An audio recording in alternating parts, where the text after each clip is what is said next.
ህዝቡ በራሱ አገር ላይ የራሱን እድል በራስ የመወሰን መብቱ ራሱን የማስተዳደር መብቱ ተከብሮ መቆየት ይኖርበታል።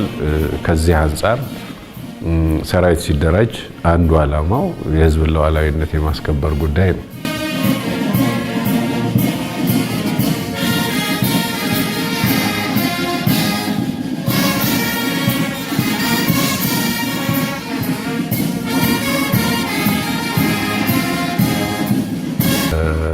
አገሪቷ የራሷ የግዛት ክልል ይኖራታል።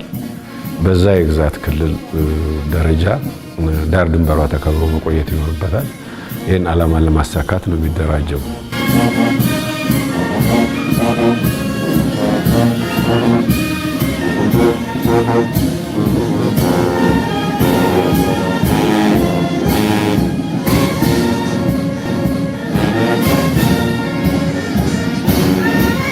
አንዱ ገለልተኛ ሆኖ መገንባት ያለበት ተቋም መከላከያ ነው።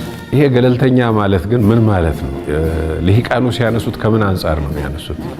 የኢትዮጵያ ፖለቲካ ልሂቃን ገለልተኛ ብለው ሲያነሱ እኛ ህዝብ የመረጠውን መንግስት ቢሆን በኃይል ልንቀሳቀስ እናንተ ዝም ብላችሁ ተመልከቱ፣ መከላከያ ዝም ብሎ ነው ማየት ያለበት ከሚል አንጻር ነው የሚያነሱት።